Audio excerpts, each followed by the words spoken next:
Assalamualaikum warahmatullahi wabarakatuh. Selamat malam, Ibu Diah Gayatri, Pak Fauzi, juga teman-teman semua. Selamat malam, senang sekali kalau sudah bisa meluangkan waktunya untuk bergabung bersama kami, sharing beauty webinar, menggali tradisi melalui tata rias, menggali filosofi melalui tata rias, dan juga bisnis sanggar rias pengantin. Dengan pembicara saya sendiri Anissa, dan kedua pembicara lainnya Ibu Sunarmi dan Ibu Mujiani yang adalah murid dari program diploma Beauty Service dan Retail di Gayatri Beauty Academy, dan juga sudah lulus dari program Beauty Makeup dari kelas expert. Karena ini masih dalam tahap pembelajaran ya, kita akan sharing saja, dan saya juga melihat beberapa teman-teman di sini, alumni Gayatri yang sudah lulus dari tradisional dan expert, ini juga bisa dijadikan sebagai ajang untuk mengingat kembali pelajaran yang sudah kita terima dari Gayatri Beauty Academy, dan juga sebagai reuni dengan kita semua dan juga dengan Ibu Diah. Dan hadir juga bersama kita di sini Ibu Diah Gayatri sebagai founder Gayatri Beauty Academy dan juga dosen di program diploma, juga Bapak Fauzi dari Jakarta yang juga merupakan dosen di program diploma kita. Terima kasih teman-teman semua sudah hadir. Sebelum kita memulai webinar kita pada malam hari ini, mari kita bersama-sama berdoa terlebih dulu supaya acara kita boleh berlangsung dengan lancar, dan kita juga boleh memperoleh ilmu dan juga pengetahuan untuk diri kita. Berdoa mulai.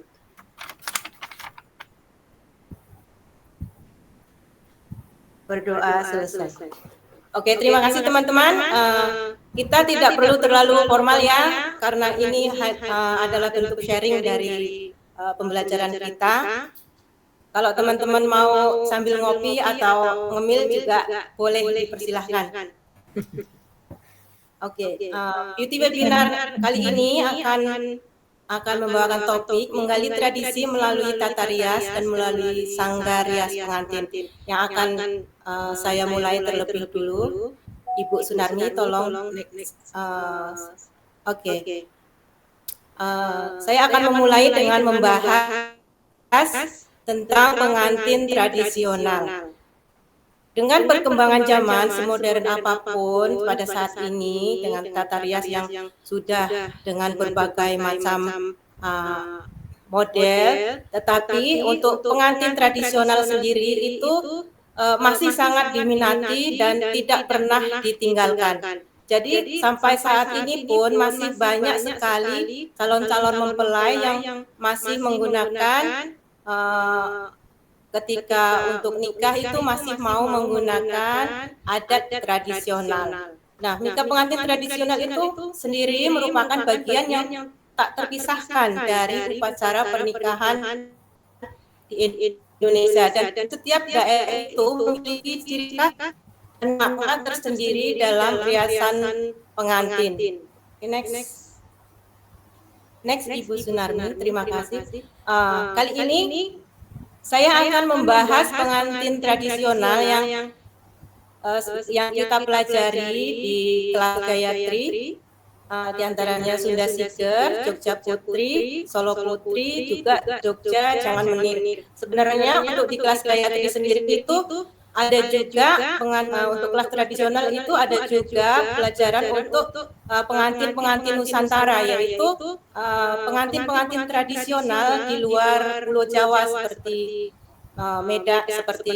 Medan, Padang, Lampung, itu bisa dipelajari di kelas Gayatri, dan itu untuk memfasilitasi mereka-mereka yang mungkin berpikir untuk pengantin Jawa itu terlalu rumit atau mungkin bukan berasal dari Jawa. Nah, itu Gayatri Beauty Academy itu memfasilitasi pengantin tradisional Nusantara lainnya juga untuk di luar Jawa. Nah, saya akan memulainya dengan membahas dari pengantin Sunda Siger. Next, Mbak Narmi. Oke, tradisional pengantin Sunda Siger. Nah, kita jangan salah menyebut sebagai dengan Siger Sunda ya.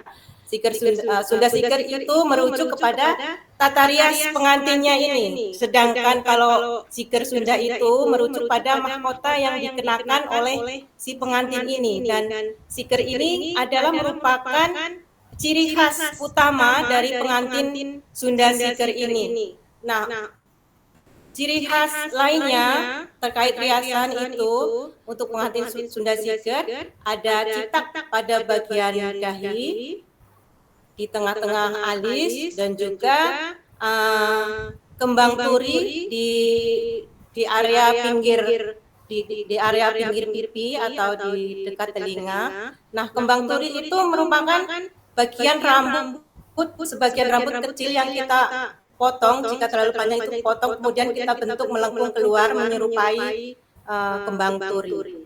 Kemudian untuk busana, kebaya Sunda sebenarnya tidak mengalami banyak perubahan untuk kebayanya sendiri, dan untuk kainnya, kain batik untuk motif batik dari Sunda sendiri biasanya menggunakan lereng eneng atau garutan, sitomukti, dan lereng pamor. Itu untuk kainnya. Kemudian untuk aksesoris, Siger, kembang goyang, garuda mungkur, serta set melati. Untuk Siger ini berbentuk seperti gunungan segitiga. Itu melambangkan keagungan dari seorang wanita. Terus kemudian kembang goyang untuk pakemnya itu menggunakan 7 kembang goyang, yang 5 menghadap ke depan dan 2 menghadap ke belakang, yang memiliki filosofi bahwa perempuan itu harus terlihat cantik dari segala sisi, dari depan dan belakang, bukan hanya dari sisi fisik, tetapi juga dari aspek-aspek lainnya seperti tutur kata, juga kepribadian. Kemudian juga akan mengenakan kelat bahu. Kelat bahu ini berbentuk seperti Siger, yang berbentuk seperti gunungan, tetapi itu bentuknya lebih kecil, dan itu juga melambangkan bahwa wanita juga harus kuat. Kemudian untuk set melati itu ada pinti yang akan dipasang dengan mangle pasung yang akan membentuk setengah lingkaran. Itu melambangkan kesucian seorang gadis ketika akan menempuh rumah tangga. Kemudian ada mangle pasung yang dipasang di sebelah kanan. Juga ada mangle susun untuk mangle pasung yang berjumlah 5, itu mangle pasung yang akan dipasang dengan pinti. Kemudian juga mangle susun yang dipasang di sebelah kanan telinga, itu menyimbolkan bahwa perencanaan rumah tangga yang sudah direncanakan dengan matang sehingga rumah tangga bisa berjalan dengan baik. Kemudian untuk mayang sari yang dipasang di sebelah kiri sanggul sebagai simbol harapan agar tidak terjadi halangan rintangan tidak terjadi perselisihan, juga halangan rintangan yang besar pada pasangan suami istri ketika mengarungi rumah tangga. Kemudian garuda mungkur ini yang dipasang di sanggul Sunda di bagian belakang ini melambangkan, kalau dalam kepercayaan Sunda itu, untuk menolak roh-roh jahat. Kemudian untuk sanggulnya ini, untuk mangle rajut melatinya ini melambangkan, memiliki makna bahwa perempuan itu harus pandai menabung untuk masa depan. Next, Mbak Narmi. Oke, kemudian kita akan beralih kepada pengantin Jogja Putri. Pada pengantin tradisional Jawa itu selalu memiliki ciri khas yaitu paes. Nah, untuk tradisional Jogja Putri sendiri, ciri khas riasannya itu memiliki paes dan juga citak pada tengah dahi ini. Dan untuk paesnya ini untuk Jogja Putri itu seperti daun sirih, bentuknya seperti daun sirih. Kemudian untuk bentuk sanggulnya itu menyerupai gunungan yang melebar di atas bagian telinga ini. Makna dari sebenarnya paes ini bukan sekedar hanya sebagai segi estetik dari makeup riasan tradisional Jawa, tetapi setiap paes ini memiliki makna dan filosofi yang sangat mendalam. Misalnya ini yang tengah namanya penunggul. Ini bermakna derajat yang tinggi bagi seorang wanita yang telah menikah. Kemudian pengapit yang ada dua ini di antara penunggul. Ini bermakna bagaimanapun kehidupan rumah tangga yang dialami seorang wanita itu harus tetap bisa membimbing dan berjalan pada garis yang lurus.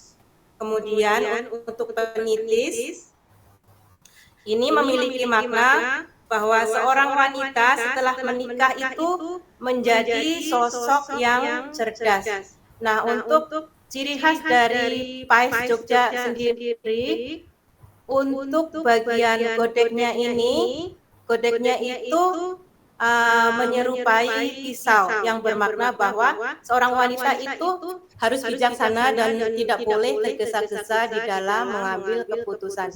Nah, apa sih bedanya citak dengan kembang turi tadi pada pengantin Sunda?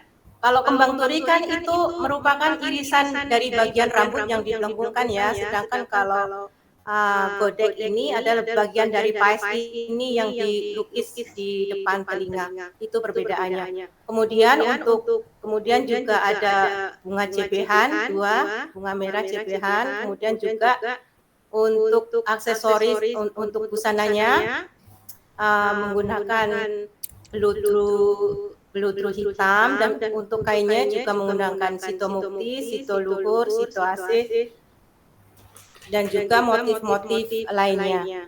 Kemudian untuk aksesoris ada satu gunungan dan mentul satu. Ini untuk pakemnya ya. Untuk pada zaman dahulu itu untuk pakemnya itu gunungan dan mentulnya itu menghadap ke belakang, yang bermakna bahwa seorang wanita itu harus terlihat cantik dari depan dan belakang. Oke, Mbak Larni, next. Kemudian kita akan beralih ke tradisional Solo Putri.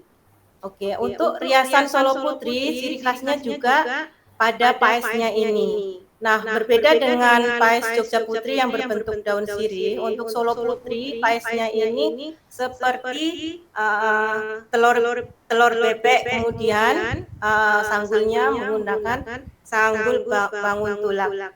Dan seperti pada pengantin Jogja, paes-paes dalam Solo Putri ini juga memiliki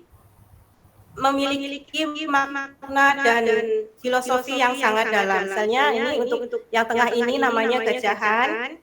Ini merupakan simbol dari keagungan dan kuasa Tuhan Yang Maha Esa. Kemudian juga mencerminkan harapan untuk menghargai status perempuan setelah menikah. Dan untuk pengapit ini juga memiliki filosofi yang sama seperti halnya pengantin Jogja, yaitu bahwa apapun yang terjadi di dalam kehidupan rumah tangga, seorang perempuan itu harus tetap bisa membimbing, menjadi penyeimbang dan berjalan lurus. Dan juga untuk penitis, bahwa memiliki makna bahwa rumah tangga harus memiliki tujuan yang dapat dicapai secara efektif, misalnya dalam cara mengelola anggaran rumah tangga. Nah, kemudian untuk bentuk godeknya berbeda dengan Jogja Putri. Untuk Solo Putri, godeknya itu membentuk seperti bunga turi. Tetapi bukan bunga turi seperti pengantin Jogja ya, tapi ini adalah godek yang dilukis, yang dihias sebagai bagian dari paes ini. Kemudian untuk busana, kita untuk busana menggunakan kain beludru yang disulam, belum Mbak, kembali. Untuk busana menggunakan beludru yang disulam dengan benang emas dan bermotif bunga-bunga, dan kainnya juga menggunakan kain ciri khas kain dari Jawa, sitomukti, sito luhur, dan juga corak-corak lainnya. Kemudian untuk aksesoris ada mentul. Mentul untuk pengantin Solo Putri itu berjumlah ganjil, bisa 5, 7, atau 9. Makna dari jumlah untuk mentul ini, 5 itu adalah 5 dari rukun Islam, juga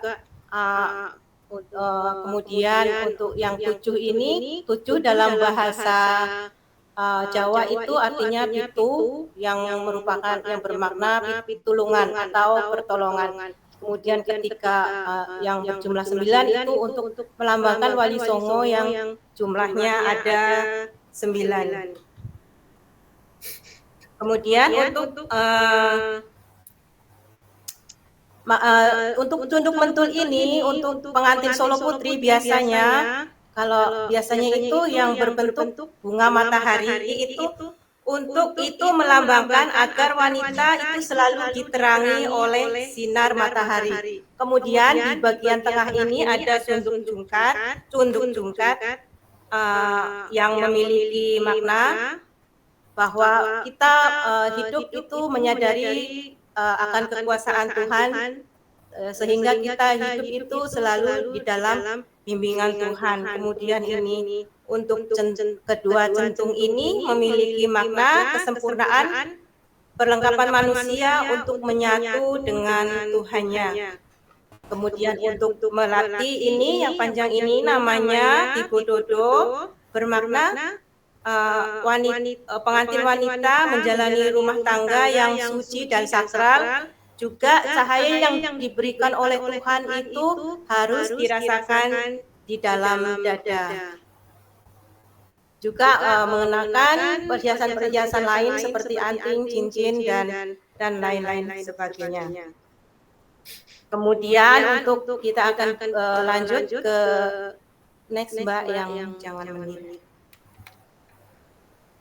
Oke, untuk pengantin jangan menir, Jogja jangan menir, dari keseluruhan tata rias Jogja jangan menir ini memiliki filosofi ungkapan, harapan, dan doa untuk kehidupan yang baru dari kedua mempelai. Untuk riasannya, ciri khas riasan dari Jogja jangan menir ini, paesnya ini di sisi pinggirnya atau cengkorongannya itu menggunakan perada yang berwarna emas. Kemudian ada citak pada bagian tengah dahi, juga alis menjangan atau yang disebut dengan menjangan rangga.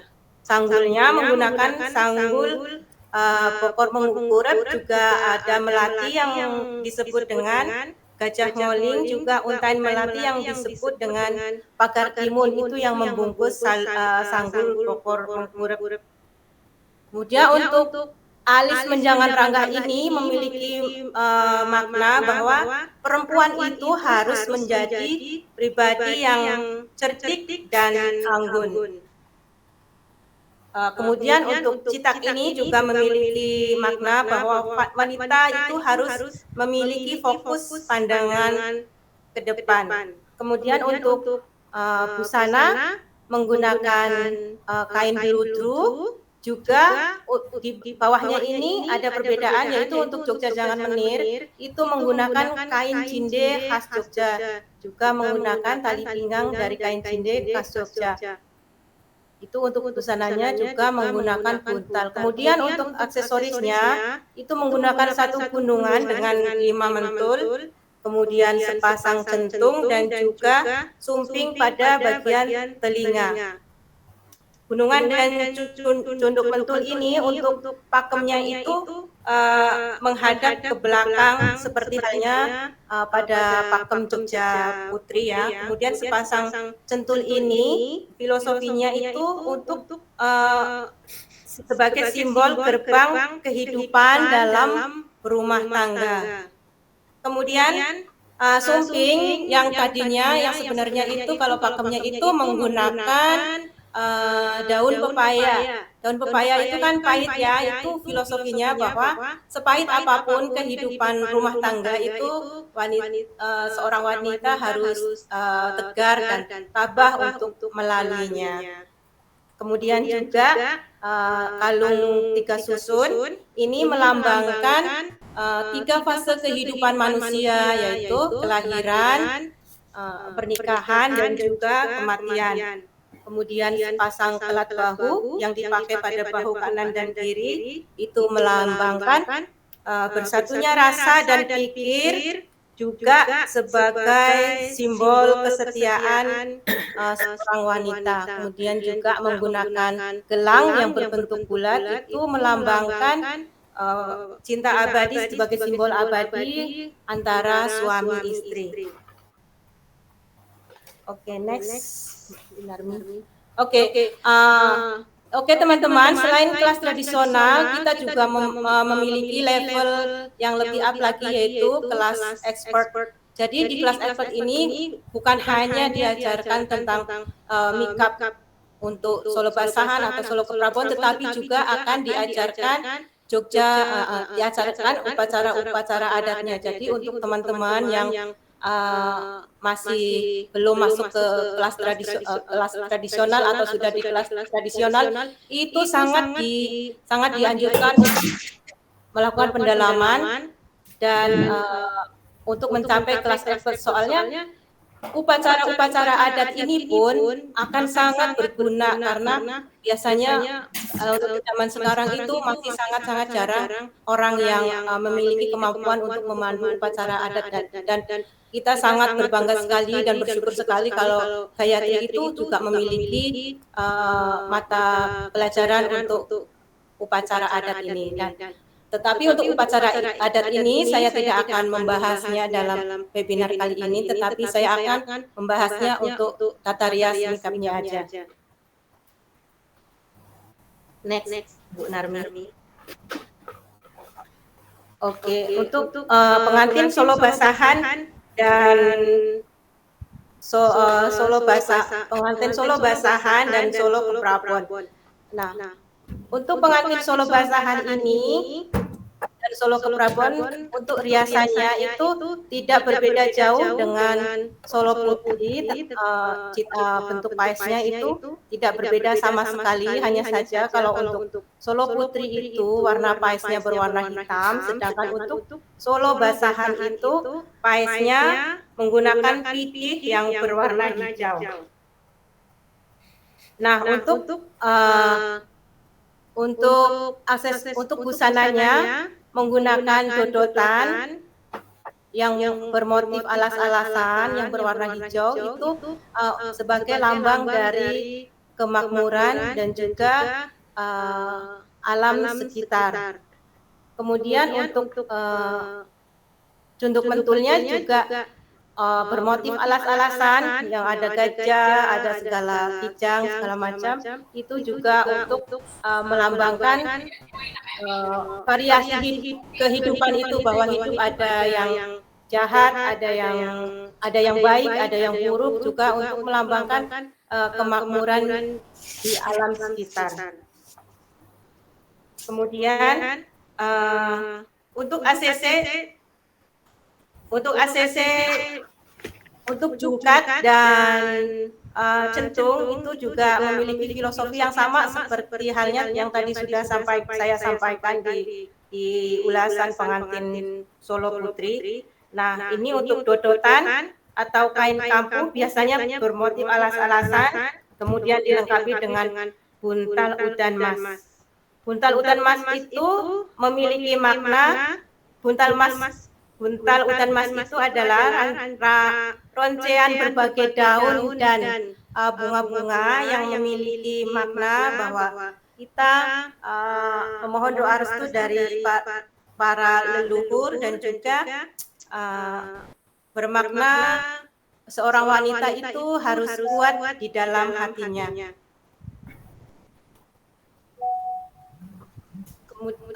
Perbedaannya untuk Solo Basahan dan Solo Keprabon ini apa sih? Sebenarnya tidak ada yang berbeda, kecuali perbedaannya itu hanya pada busananya, yaitu untuk Solo Basahan tidak mengenakan busana pada bagian atas, sehingga bagian leher dan bahu itu terlihat, sedangkan untuk Solo Keprabon itu menggunakan baju kebaya bludru pada bagian atasnya. Itu saja perbedaannya.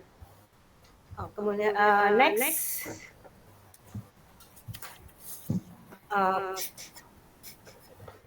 pengantin Jogja Pais Ageng dan Jogja Kanigaran.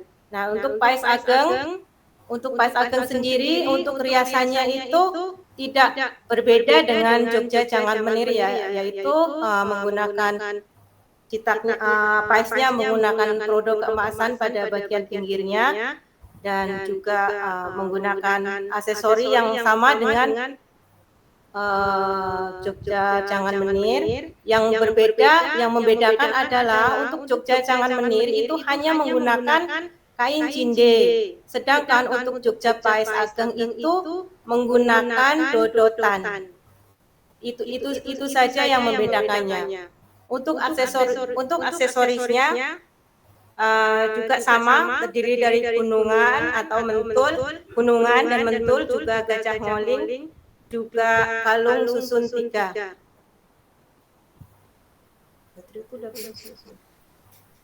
Nah, untuk perbedaan dengan Jogja Kanigaran, sebenarnya juga tidak ada perbedaan ya, hanya seperti halnya tadi Solo Basahan dengan Solo Keprabon, Jogja Kanigaran dengan Pais Ageng, perbedaannya juga hanya terletak pada busananya aja. Untuk Jogja Pais Ageng tidak mengenakan busana pada bagian atas, sedangkan untuk Jogja Kanigaran itu menggunakan pakaian pada bagian atasnya.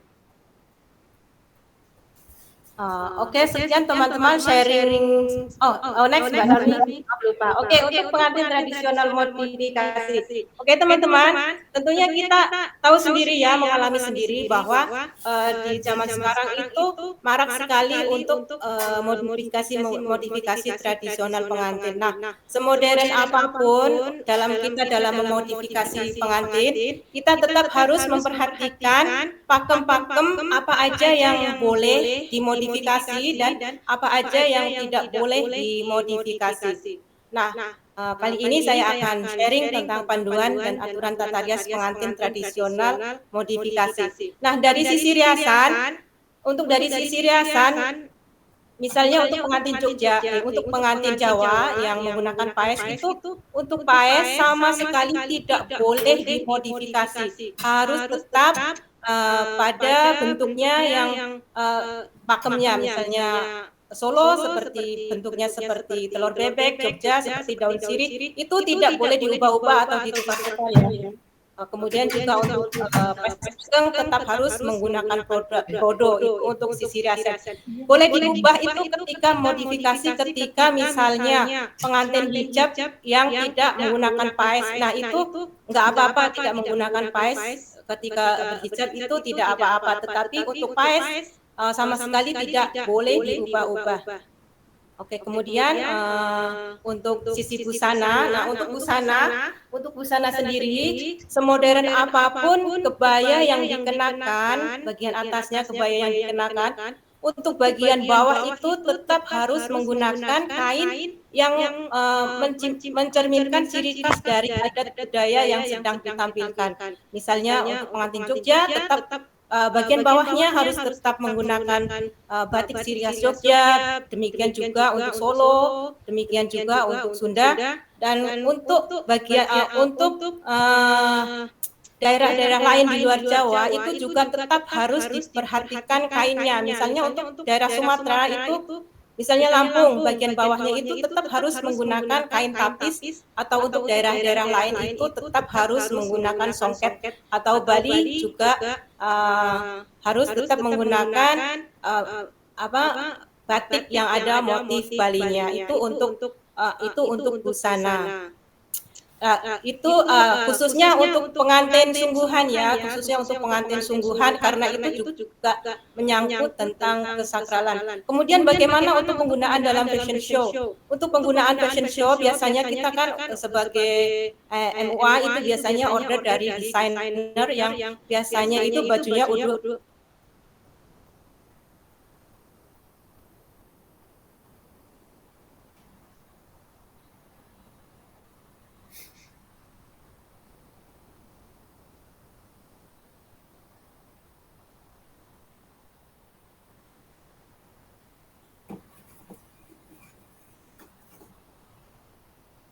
Oke, maaf karena laptop saya ternyata tiba-tiba mati. Saya ngomong dari ininya Ayu bisa kedengeran nggak? Bisa. Bisa, Mbak. Bisa kedengeran nggak Mbak Muci?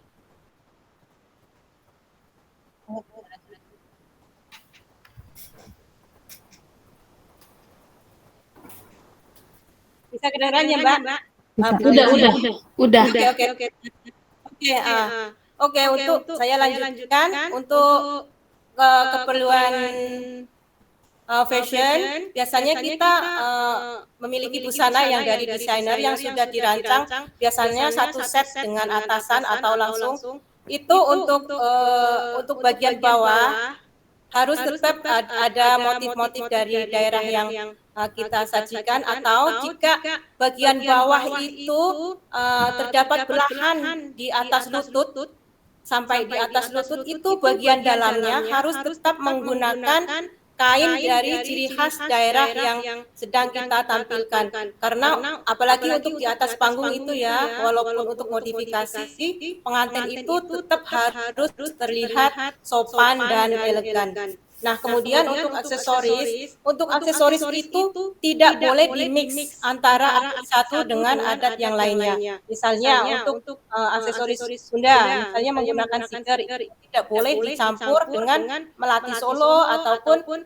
gunungan dan cunduk kentul dari si Jogja, atau Solo dicampur dengan Jogja dan sebagainya. Dan untuk pemakaian aksesoris ini juga kita tetap harus memperhatikan, khususnya untuk misalnya untuk aksesoris ini, mana sih aksesoris yang masih dalam ranah adat budaya, mana sih aksesoris yang sudah bermakna masuk dalam ranah suatu keyakinan atau agama. Misalnya nih dalam adat Bali nih, untuk Bali modifikasi yang berhijab itu tidak boleh menggunakan petitis yang pakem, karena itu sudah menyangkut dengan keyakinan agama Hindu. Jadi untuk misalnya Pais Ageng Bali yang menggunakan hijab itu bisa menggunakan itunya sanggul besarnya aja, sanggul agengnya aja, tanpa menggunakan petitis yang pakem. Nah, tetap harus diperhatikan ya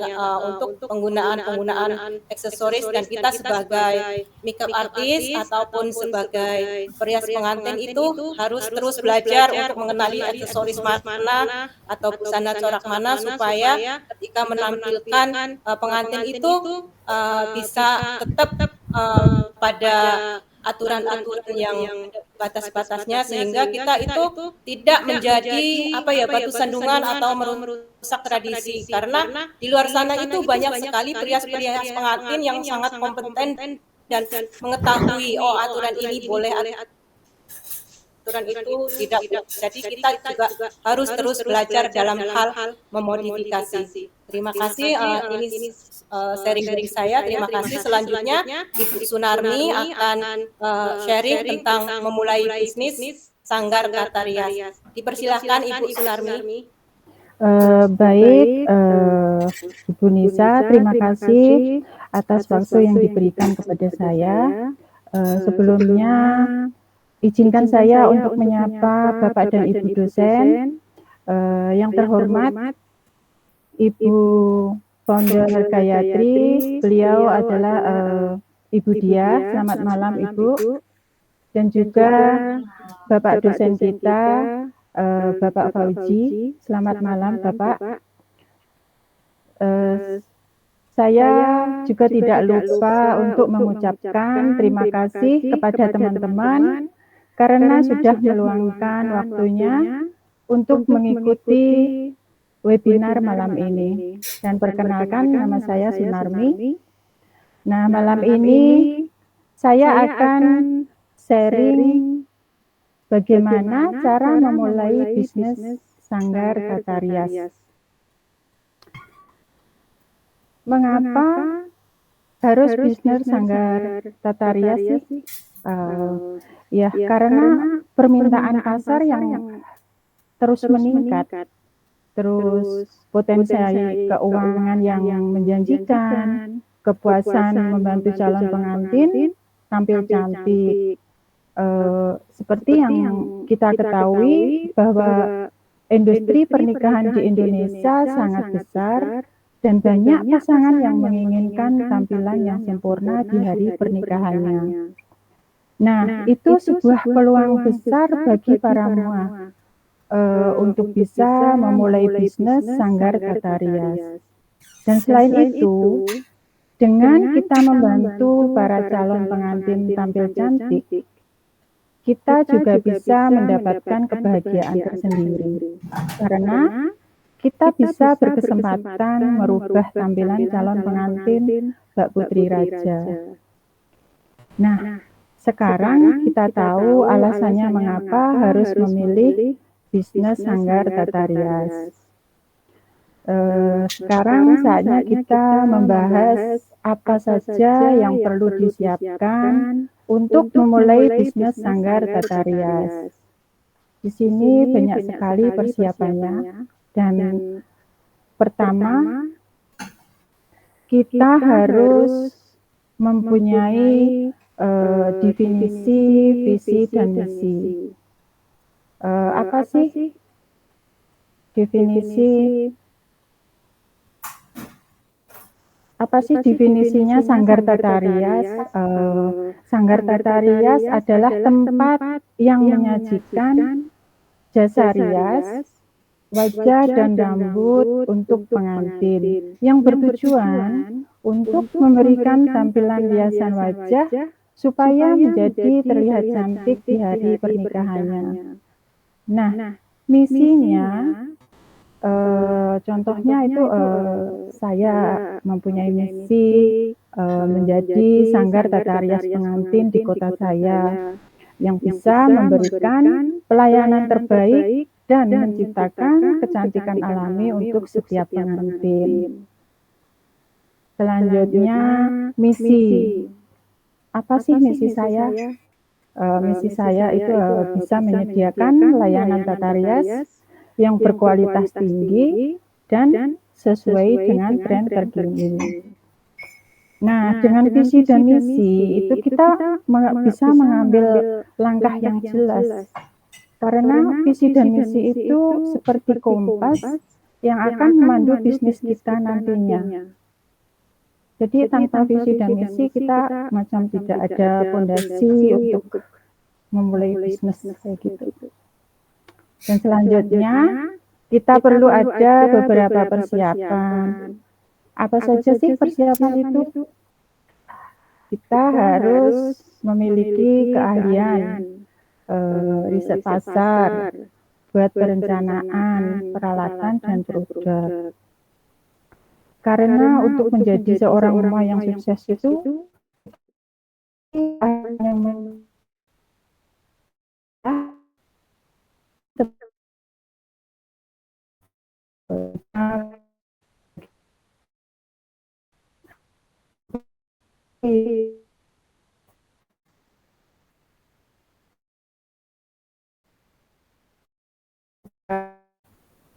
apa itu jenis kulit klien kita itu berbeda-beda. Jadi sangat penting untuk memahami hal itu di dalam bisnis sanggar tata rias. Dan ternyata kreativitas pun juga berperan penting untuk menciptakan tampilan yang unik supaya kita bisa memenuhi keinginan pelanggan dan bisa memberikan hasil yang memuaskan. Oh ya, misalnya ada yang tanya, Bu, saya mau memulai bisnis sanggar tata rias, tapi saya belum punya keahlian tata rias. Gimana? Kayak gitu, seumpama ada tanya kayak gitu ya. Itu jangan khawatir ya. Kita bisa mengikuti pembelajaran tata rias di Gayatri Beauty Academy. Di situ kita bisa menggali ilmu tentang tata rias. Bahkan sekarang sudah mulai dibuka diploma Gayatri Beauty Academy yang bekerja sama dengan Elite Dreams Institute Singapura dan juga University Negeri Jakarta.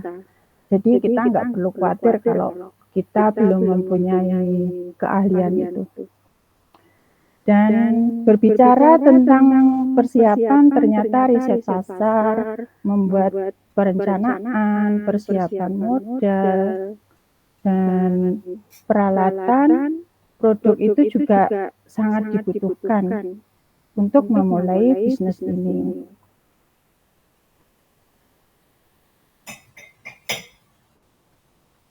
Nah, sebelum kita memulai bisnis, kita perlu melakukan persiapan yang benar-benar matang, seperti melakukan riset pasar untuk mengetahui siapakah target pelanggan kita dan siapa pesaing kita. Lalu buatlah perencanaan bisnis yang jelas untuk memandu pertumbuhan bisnis kita nantinya. Contohnya, kita nanti di Sanggar Rias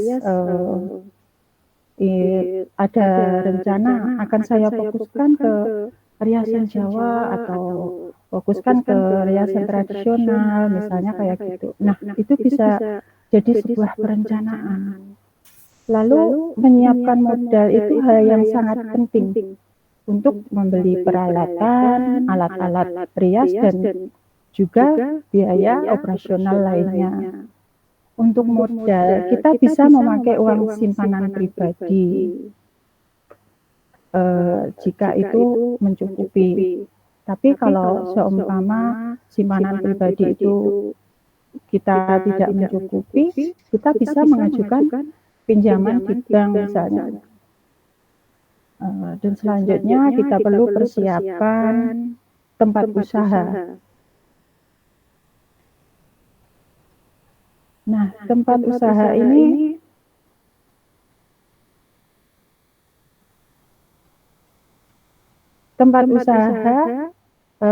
juga legalitas usaha dan membangun jaringan itu pun juga perlu dipersiapkan sebelum kita memulai bisnis sanggar tata rias.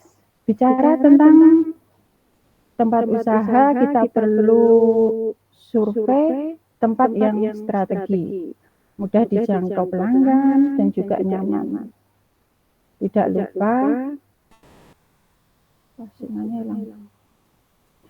lupa kita untuk membuat legalitas usaha seperti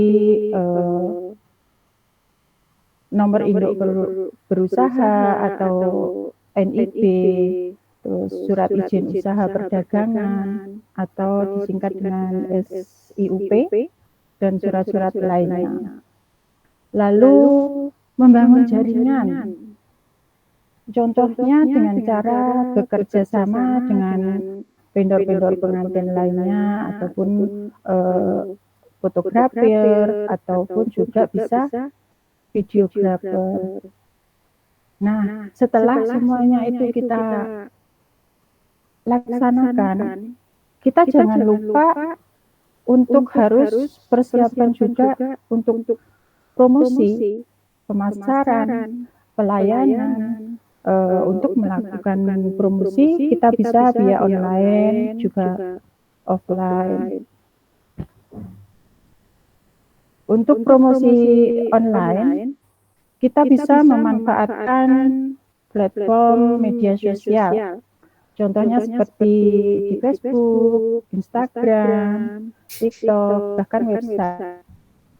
Dan untuk offline, kita bisa menggunakan brosur atau mengikuti pameran di event-event.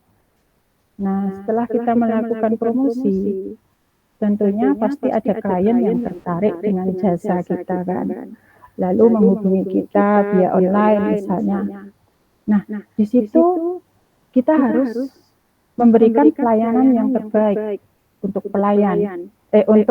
pelanggan.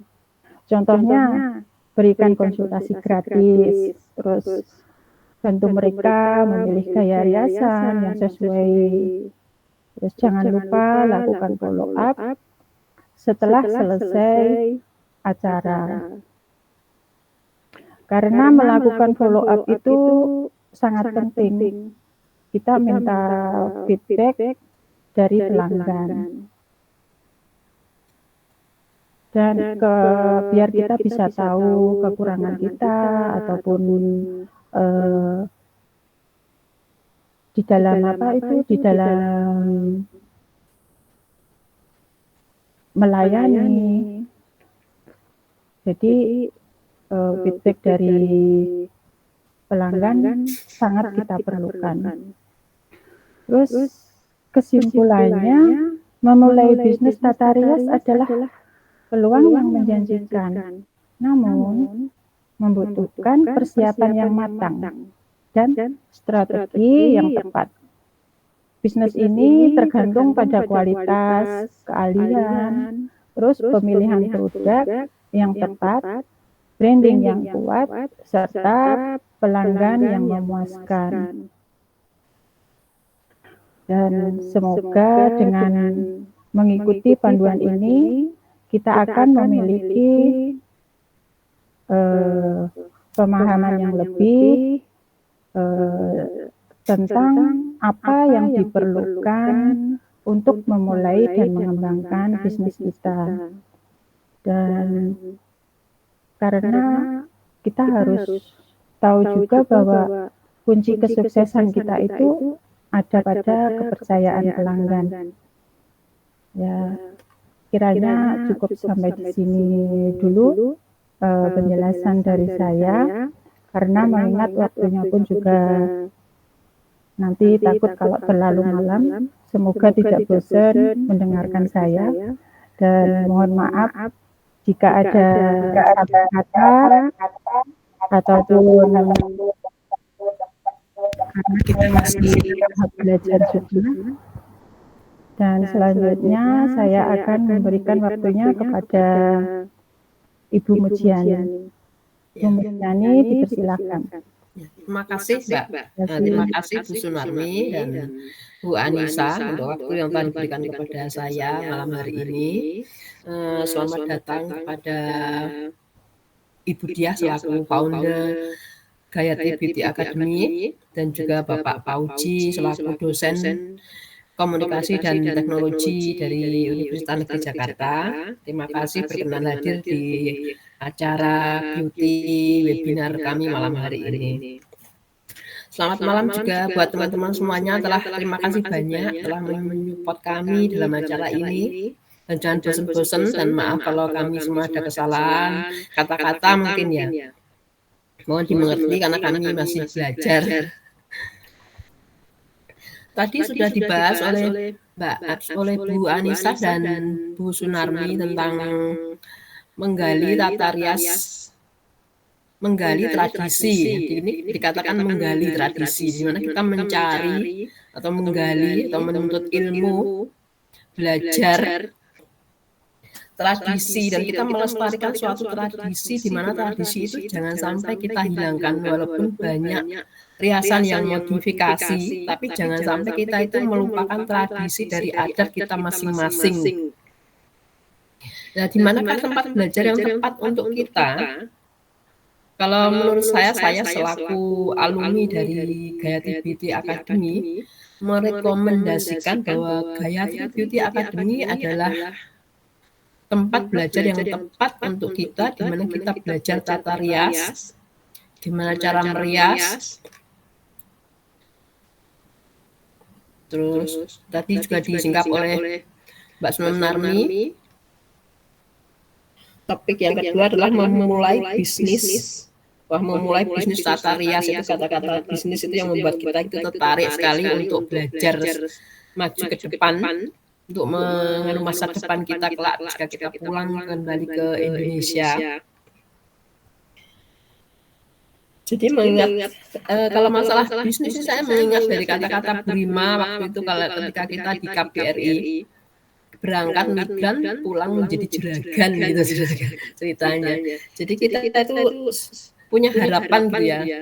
Kesini kita migran tapi kita pulang menjadi juragan. Nah, kita di sini sambil bekerja, sambil belajar, memanfaatkan waktu kita untuk belajar.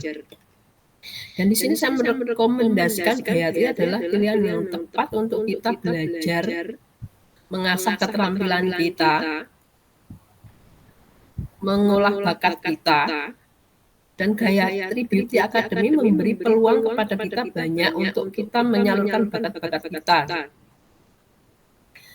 Tentang beauty, apa sih beauty academy? Tentang Gayatri Beauty Academy itu, Gayatri Beauty Academy adalah sekolah tata rias yang didirikan oleh Ibu Founder Diah Gayatri. Dan Gayatri Beauty Academy juga sebuah company yang resmi yang telah diakui di negara Singapura maupun di Indonesia. Next, Mbak Narmi.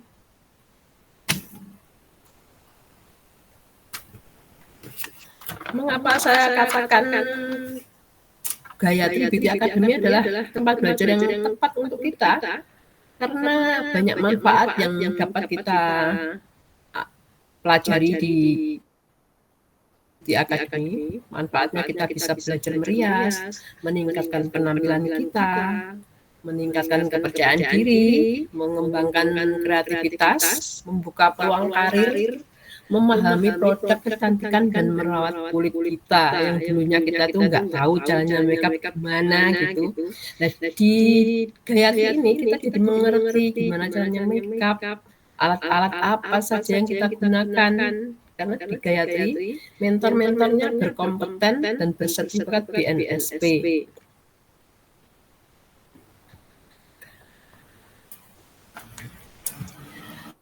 Terus saya katakan lagi kenapa kita memilih Gayatri sebagai tempat yang tepat untuk belajar, dikarenakan Gayatri terdaftar resmi di Singapura dan the founder adalah profesional MUA, juga guru tata rias yang memiliki akte mengajar. Dan yang ketiga adalah sertifikat qualified.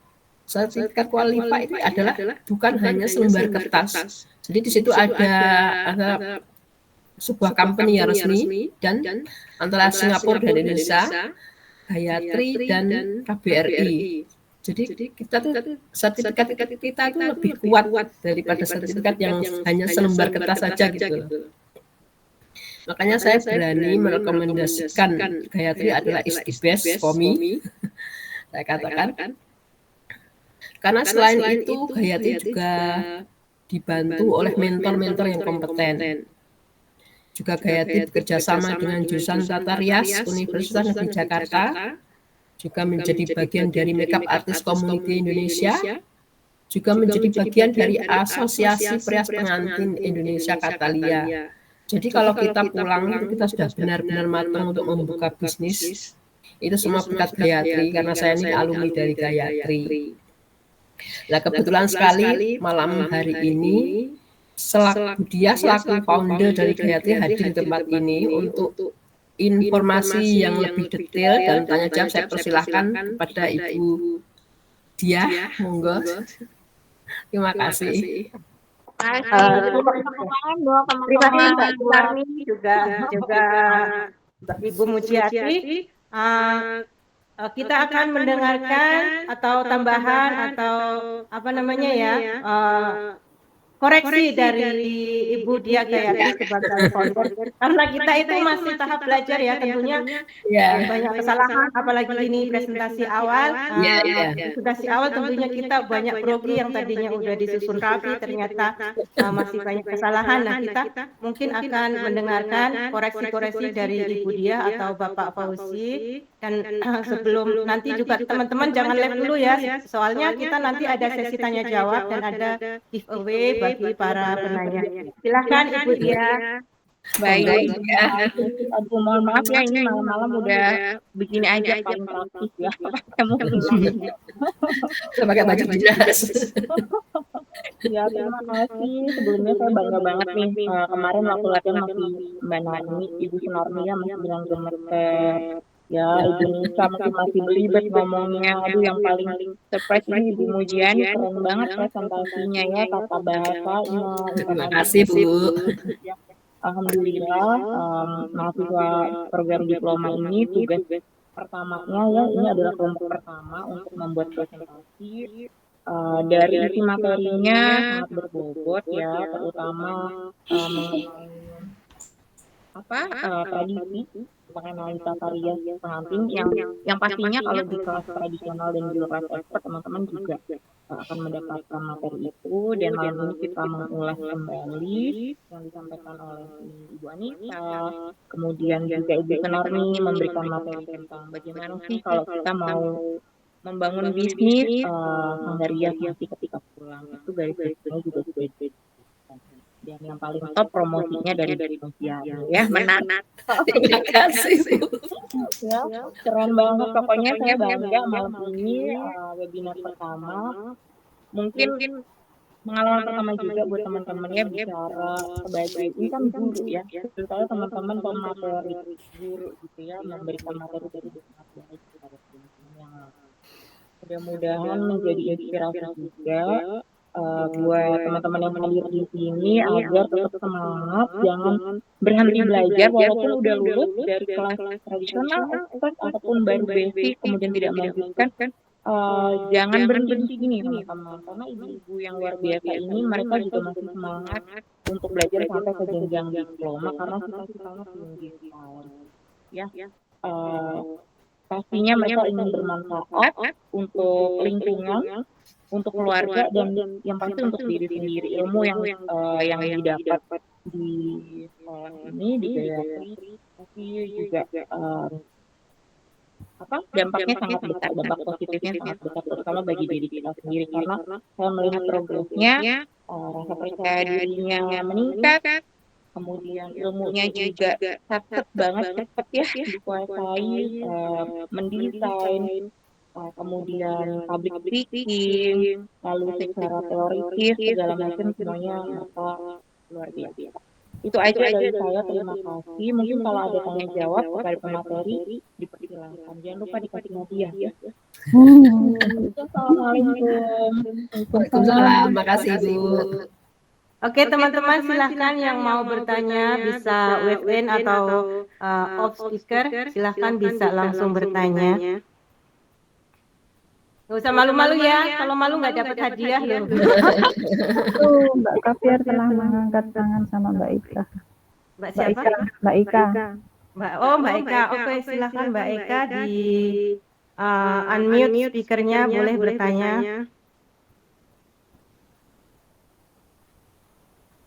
Moderator boleh tolong unmute speaker Mbak Eka supaya boleh bertanya.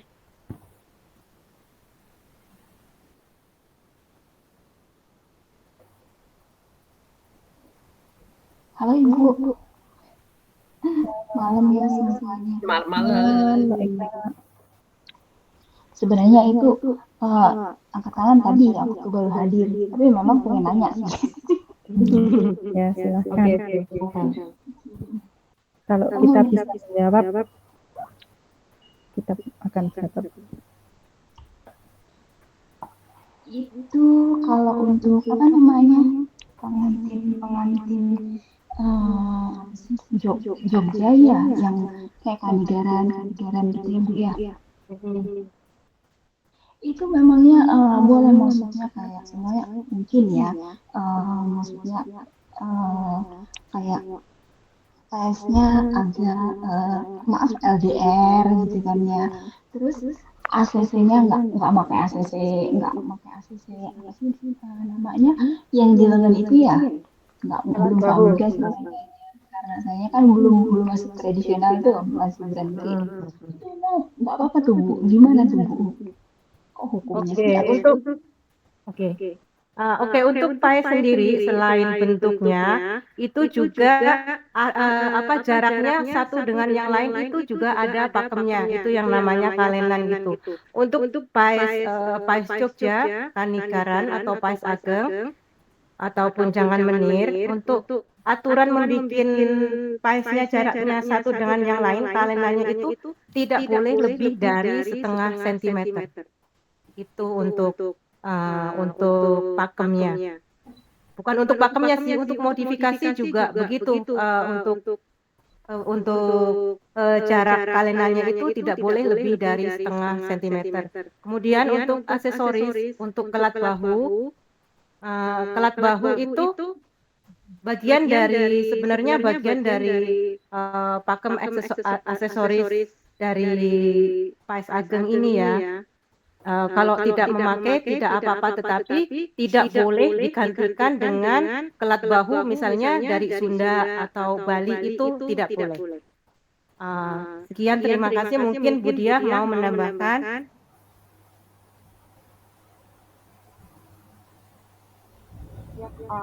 Jawaban dari Mbak Nisa sudah lengkap karena yang untuk paes kan sudah ada hitungannya, jadi tidak ada yang namanya paes LDR atau paes musuhan gitu ya, nggak ada. Jadi semua sesuai hitungan dan jaraknya yang biasa kita sebut kalenan itu berjarak setengah senti.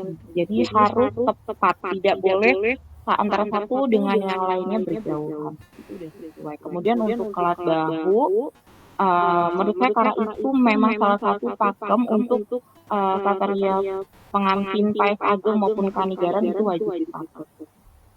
Seperti itu. Baik, itu Jangan Menir juga sama ya. Jadi untuk ketiga-tiganya itu wajib menggunakan kelat bahu untuk Jogja. Tapi kalau Solo tidak menggunakan. Itu jawabannya. Oke, silahkan Mbak Aneli, silahkan dibuka mic-nya.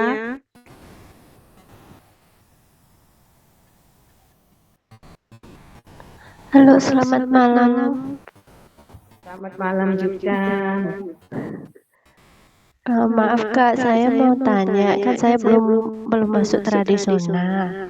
Tanya itu bikin sasak yang buat pengantin Solo itu jaraknya berapa ruas jari? Berapa ruas? Oke. Terus apakah sama seperti yang di internasional?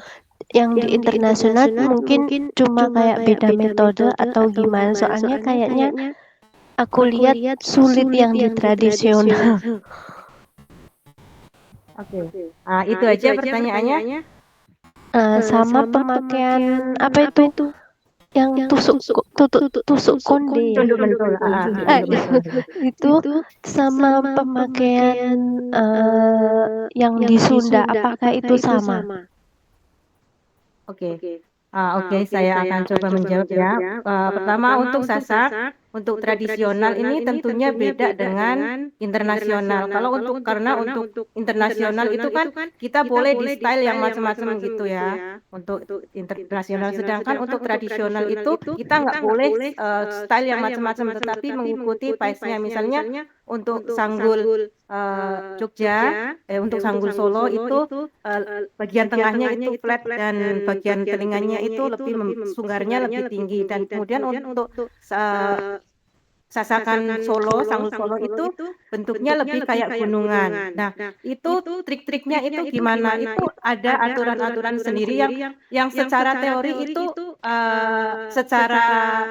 teori itu susah untuk dikatakan, tetapi cara penyasakannya itu akan diajarkan ketika memasuki kelas tradisional. Itu akan diajarkan bagaimana cara mengambil rambutnya, bagaimana cara menyasak supaya tidak menggumpal, dan bagaimana membentuk sunggar dan sebagainya. Itu akan diajarkan di kelas tradisional. Dan kemudian untuk pemasangan cunduk mentul, untuk aturan pemasangan cunduk mentul itu baik Jogja maupun baik Jawa maupun Sunda, untuk jaraknya itu sama, yaitu 2 ruas jari. Jadi tidak boleh terlalu lebar dan juga tidak boleh terlalu rapat, dan itu bentuknya juga tegak lurus ya, bukan seperti membentuk seperti kipas. Nah, itu untuk pemasangan cunduk mentul. Kira-kira seperti itu jawabannya. Apakah Budia akan menambahkan? Silahkan. Sudah detail sekali jawabannya, Bu Nisa. Oke, terima kasih. Yang lain apakah akan menjawab? Mbak Lin, silahkan open mic-nya. Mbak Lini, kangen loh kita semua. Lama nggak ngikut acara-acara kita. Alhamdulillah malam ini ada nih, kita semua kangen. Silakan Mbak Lin. Ya, Assalamualaikum. Selamat malam semua. Malam juga. Ya, apa kabar kalian semua? Lama tak jumpa. Iya. Ya, sebenarnya saya ada dua pertanyaan. Yang salah satunya saya masih keliru. Yang pertama itu soalan saya antara itu kan kalau di Solo Solo Basahan, Solo Keprabon ya, dengan Solo Putri, apakah di antara tiga itu tuh tiga-tiganya tata rias pengantin itu tuh wajib menggunakan citak di dahi? Yang pertama soalan itu. Dan yang kedua, kalaupun ada dimodifikasi di bahagian kebaya atau jariknya ya.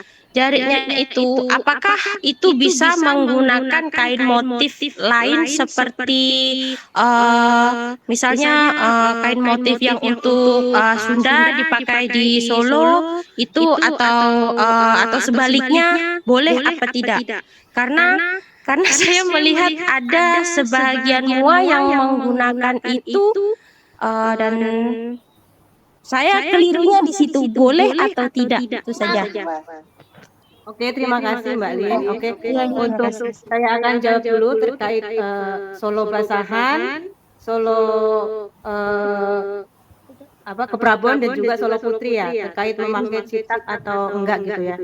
Untuk Solo Putri itu tidak memakai citak, yang memakai citak itu Jogja Putri. Kemudian untuk Solo Basahan itu memakai. Solo Basahan dan Solo Kanigaran itu sama ya, dari segi riasan maupun pakaian itu sama, hanya dibedakan dari bagian atas menggunakan pakaian atau enggak. Jadi yang menggunakan citak itu Jogja Putri, dan pengantin Jogja lainnya juga untuk Solo Basahan.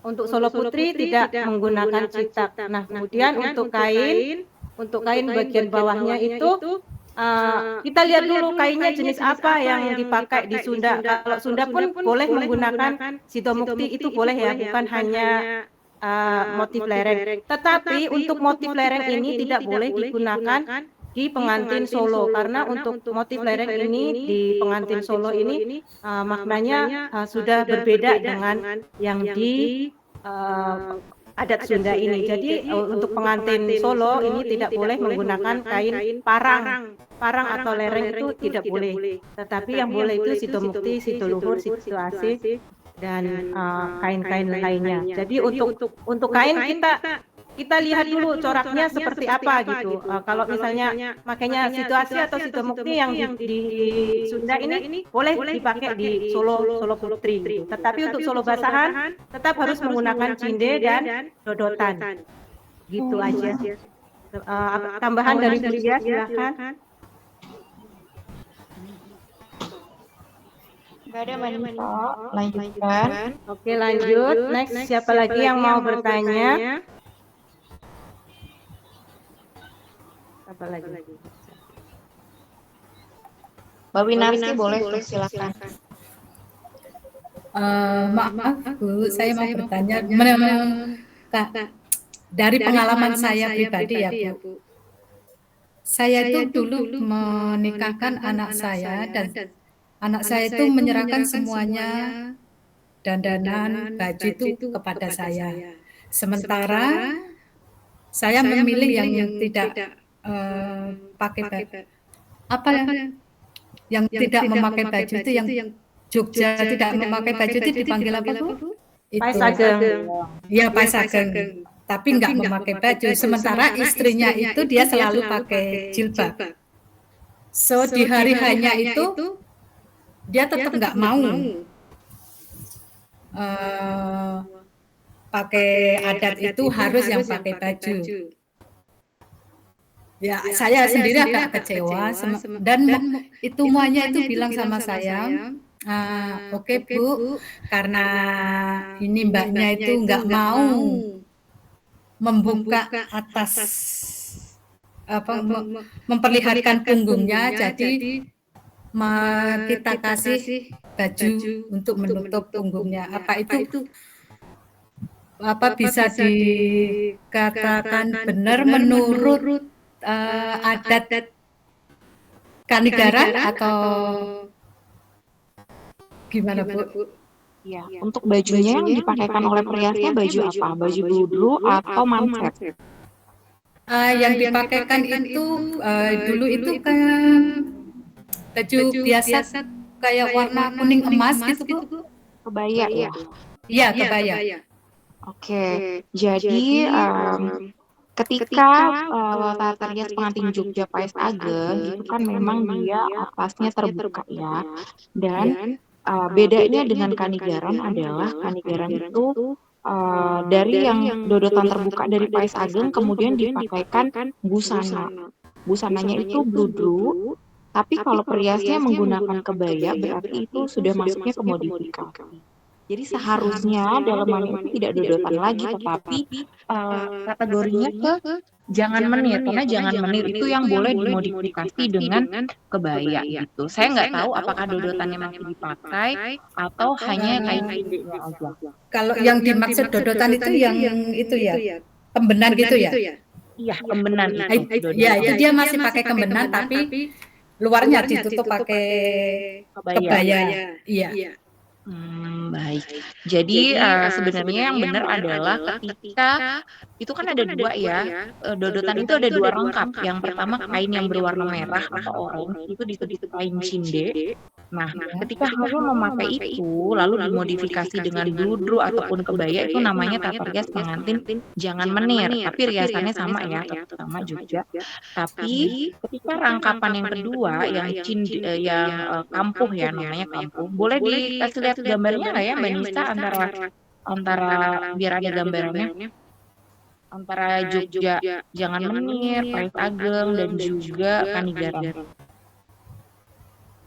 Atau Mbak Narmi tadi ada gambarnya kan ya? Iya Bu. Boleh diperlihatkan nggak? Ya, sebentar.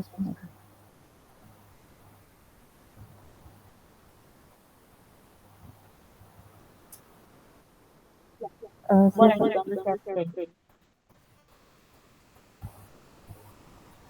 Ya, sudah masuk? Belum. Belum.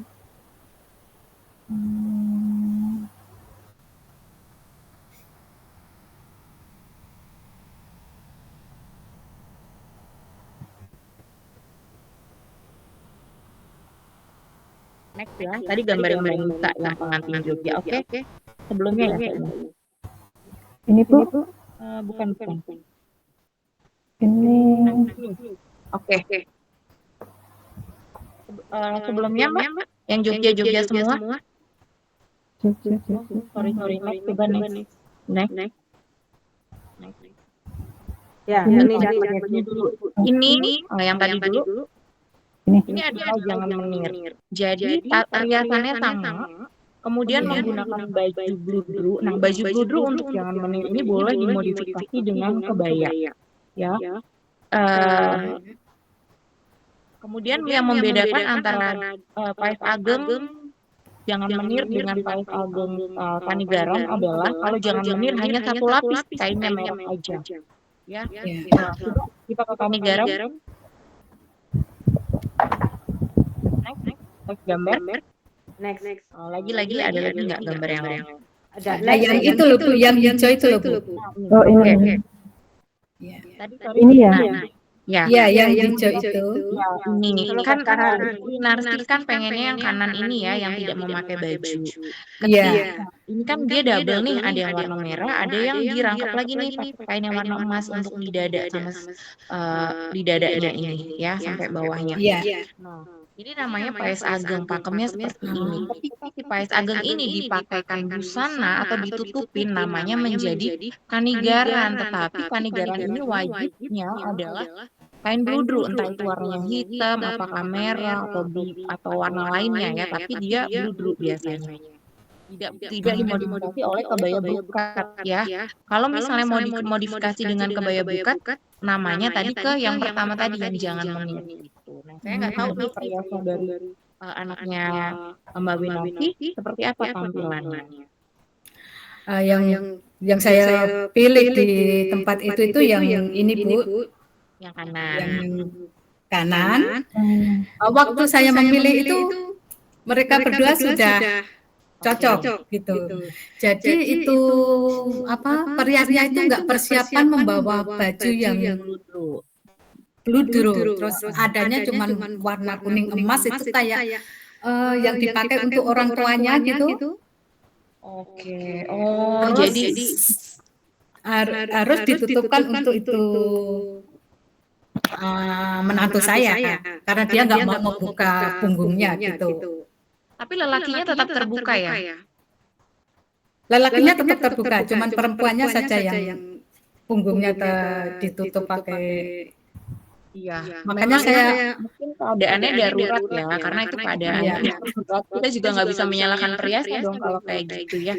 Jadi ya, kalau secara pakem memang itu salah, tapi kalau karena keadaannya darurat ya apa boleh buat ya, daripada melanggar syariat, memang dia nggak saya pun paham itu. Makanya seumpamanya saya sendiri juga belajar di Gayatri mau memperdalam itu kan jadinya tahu mana yang benar, mana yang nggak benar gitu loh Bu. Seumpamanya ada kasus darurat ini, jadinya saya bisa persiapan sebelumnya gitu. Tapi kita sebagai perias, jika ada darurat seperti itu, kita pun harus memberi pengertian kepada keluarga. Biasanya takutnya nanti bude-budenya, tetangga-tetangganya kok begini, kok begitu gitu ya. Padahal bukan kesalahan di kita, dan itu sering banget terjadi ya di hari H. Misalnya pengantinnya ada perubahan atau tiba-tiba baju nggak muat atau segala macam dan harus pepet kita pakein baju yang lain.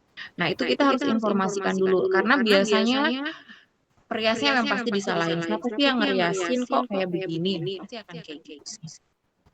Kalau itu periasnya juga minta pertimbangan sama saya, ya saya sedikit kecewa sama menantu saya, tapi ya dia pun memberi pengertiannya. Saya ini hari-hari pakai kerudung Bu, masa di hari bahagia saya, hari spesial saya mau membuka punggung saya gitu. Terus agak kecewa sih karena kalau anak saya yang laki-laki itu semua terserah saya. Agak kecewa tapi ya mau gimana lagi karena dia juga gitu. Nggak apa-apa, yang penting udah jadi menantu ya. Iya, makanya cuma saya itu semenjak belajar di Gayatri itu saya mau tanya itu. Tapi kan saya belum mendalami di tradisional gitu. Dan ini ada kesempatan untuk bertanya. Saya mendapatkan jawabannya. Terima kasih banyak. Jawabannya. Terima kasih. Pelajaran saya untuk semuanya. Jadi ada tiga pengantin yang serupa, tetapi sebenarnya tidak sama gitu ya. Antara jangan menir, paes ageng, dan juga kanigaran tadi. Ada beberapa yang boleh kita modifikasi dan ada beberapa yang tidak boleh dimodifikasi. Oke, terima kasih Bu. Oke, terima kasih Mbak Winarsi. Teman-teman masih ada yang mau bertanya, silakan. Ya Bu, Assalamualaikum. Waalaikumsalam. Selamat malam Bu Dia, Bu Narmi, Bu Anissa, dan semuanya. Salam sejahtera. Mau tanya Bu, yang apa bedanya jangan menir sama apa namanya tuh yang sama itu Bu? Panigaran. Panigaran dan Pais Ageng. Oh iya, apa bedanya baju hiasannya sama apa beda hiasnya atau aksesorisnya beda atau di situ kan jangan menir itu kan sama Panigaran tuh hampir sama cuman bedanya pakai baju. Yang saya mau tanyakan hiasannya sama atau kainnya juga sama atau beda Bu? Terima kasih. Oke, izin menjawab. Untuk Jangan Menir, Panigaran, dan Pais Ageng itu riasannya dan aksesorisnya itu semua sama. Yang membedakan itu adalah pemakaian kainnya. Untuk Jangan Menir itu hanya pakai kain cinde satu lapis. Untuk kain cinde aja yang berwarna merah itu satu aja. Terus kemudian untuk Pais Ageng itu selain kain cinde itu juga ada lapisan luarnya lagi, yaitu yang disebut dodotan atau kain kampuh. Kemudian ada kembennya juga. Begitu juga untuk Panigaran sama persis dengan Pais Ageng ini, hanya untuk Panigaran ini menggunakan busana yang seperti sudah dijelaskan sama Bu Diah, yaitu menggunakan busana dari beluduk yang berwarna hitam atau warna-warna lainnya. Untuk riasannya dan aksesorisnya itu sama, hanya yang membedakan itu dari kainnya aja. Oh, oke. Terima kasih Bu Anissa. Ya, sama-sama. Yang lain ada yang mau bertanya? Teman-teman yang lain silahkan. Ibu nanya lagi boleh? Boleh silahkan Mbak Eka. Kemarin aku pulang ke Indonesia itu kan ikut make up juga ya. Maksudnya kalau ada kawan ada job make up gitu kan, ada 2 job gitu 2 tempat. Saya 1 gitu kan, dia make up di tempat lain gitu. Dan kita kan ngeliat juga ya kayak gitu, maksudnya sambil koreksi gitu kan ya. Ada tetangga sih. Di situ memang dia banting harga murah banget. Lebih dari pasaran sana lah pokoknya. Dan dia memang nggak ada, maksudnya nggak ada belajar pun gitu ya, belajar gimana gitu nggak ada. Dan dia itu make up sigernya ya itu siger Palembang, tapi kainnya itu kain Lampung, masih sama Sumatera ya. Itu kayak gitu tuh boleh nggak Bu? Oke, izin menjawab ya. Untuk kain Palembang itu kan sebenarnya punya ciri khas sendiri, yaitu kain songket. Sedangkan untuk Lampung itu kainnya namanya kain tapis. Sepengetahuan saya itu saya belum pernah melihat yang kalau Palembang itu menggunakan kain tapis itu. Dan sepanjang saya belajar itu untuk kain tapis itu tidak digunakan untuk kain Palembang. Untuk masalah boleh atau tidaknya itu bisa Bu Diah tolong dibantu untuk menjawab. Ya udah pasti nggak boleh, karena kan setiap provinsi memang punya ciri khas kain sendiri, dan untuk masalah riasan pakem itu kain mutlak tidak boleh dirubah-rubah atau tidak boleh dimodifikasi. Untuk masalah kain itu nggak boleh ditawar-menawar ya, itu kain dan ya. Jadi kalau ada yang masih kayak gitu ya kita maklumin, karena kan dia nggak belajar.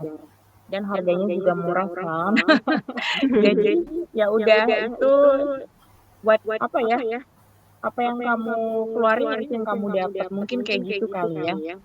Tapi kalau saya sih mendingan nggak usah ya, mendingan nggak usah kayak gitu daripada alasannya tahap belajar lah apalah, mending kalau belajar sekalian yang benar-benar yang benar-benar sesuai aturannya gitu. Jadi bukannya kita nggak boleh belajar online, bukannya kita nggak belajar dari mana saja boleh, tetapi carilah guru yang benar-benar memberikan informasi atau memberikan materi yang seharusnya. Jadi supaya hasil kita pun tidak seperti gado-gado atau nggak seperti rujak gitu ya. Pokoknya tadi yang harus dipegang adalah kain aksesoris itu mutlak tidak boleh tawar-menawar, diganti-ganti, ditukar-tukar ya. Ya wajib memakai sesuai pakemnya. Ya, terima kasih Bu Dia untuk penjelasannya. Apakah teman-teman masih ada yang bertanya sebelum kita akhiri webinar kita? Ibu Sunarmi sama Bu Mujiani silahkan memberi tambahan kali ya. Oh, Mbak Chandra mau bertanya silahkan angkat tangan. Kayaknya nggak ada, Bu. Nggak ada tambahan. Ibu Mujiani? Nggak ada tambahan. Terima kasih. Teman-teman sudah tidak ada yang bertanya. Pak Fauzi, apakah Bapak akan memberikan masukan-masukan bagi presentasi kita pada malam hari ini?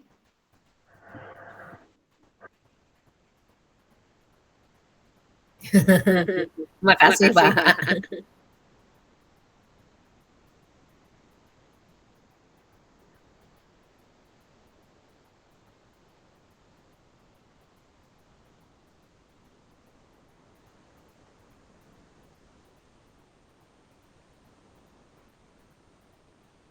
Iya.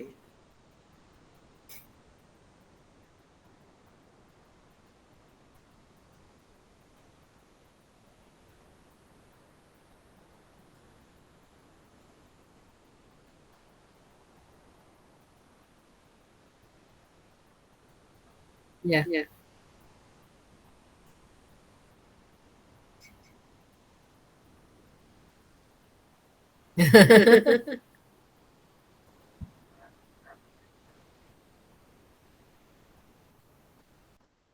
Kejar waktu, Pak. Berbagi waktu saya ya. Berbagi waktu soalnya.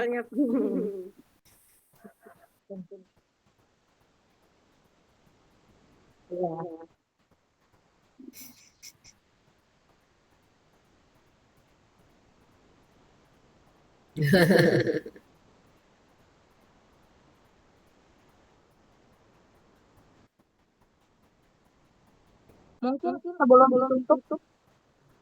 Mungkin sebelum ditutup Pak Fauzi, dari audiens ada yang mau memberikan testimoni buat 3 pemateri pada malam hari ini, boleh silakan loh. Silakan. Mbak Tri, Mbak Her, Mbak Siti, silakan. Saran dan kritiknya untuk kita semua. Siapa tadi yang belum angkat tangan? Ada Mbak Nia, silakan Mbak Nia. Mbak Nia, silakan. Mbak Siti, Mbak Reni, Mbak Yayu, ayo monggo. Oh, Mbak Reni juga. Monggo masukannya.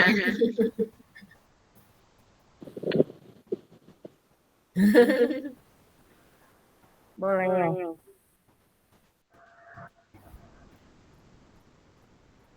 Ya, Mbak Nia silahkan saran dan kritiknya untuk kita semua. Masuk-masukannya Mbak Nia.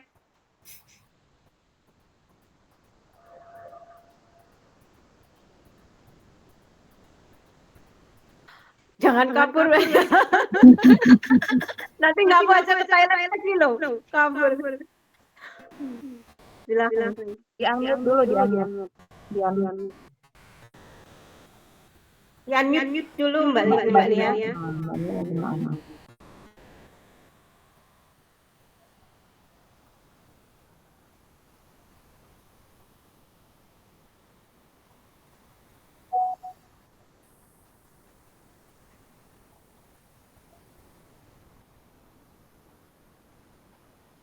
Dibantu unmute aja.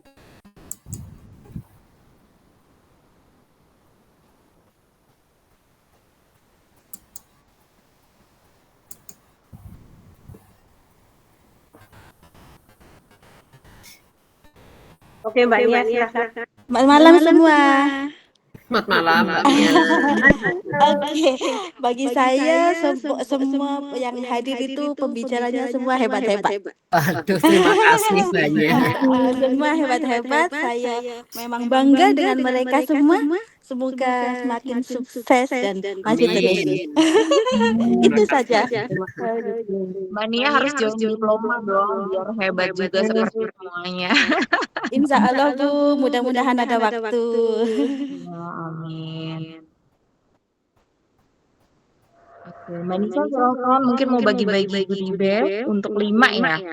Ya, terima kasih untuk teman-teman yang sudah menjawab pertanyaan. Berarti dapat giveaway double ya, karena sebagai pendaftar pertama dan juga sudah memberikan pertanyaan pada malam hari ini. Silakan untuk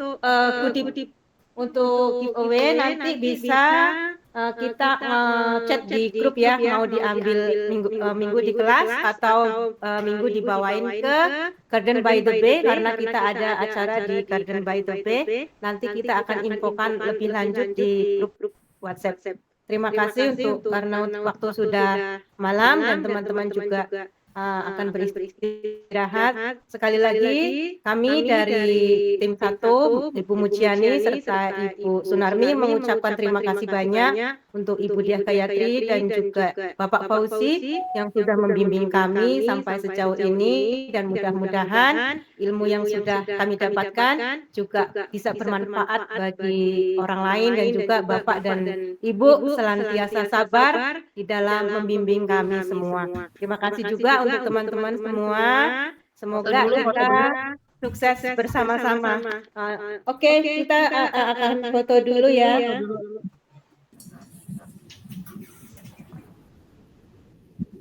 Silakan dibuka kamera semua, kita akan post sebagai kenang-kenangan.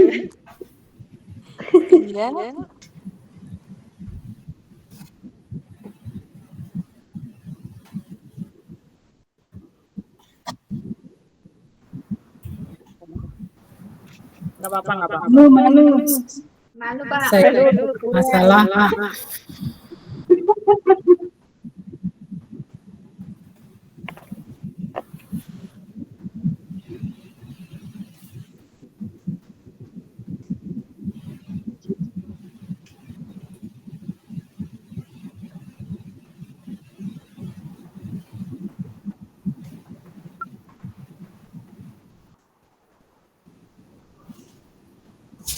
Ya.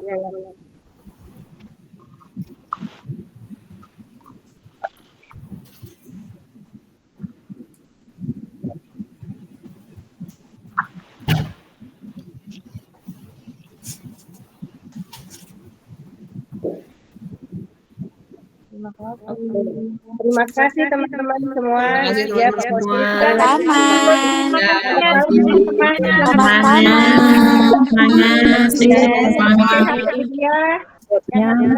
See you besok. Semangat. Nike. Doanya. Halo.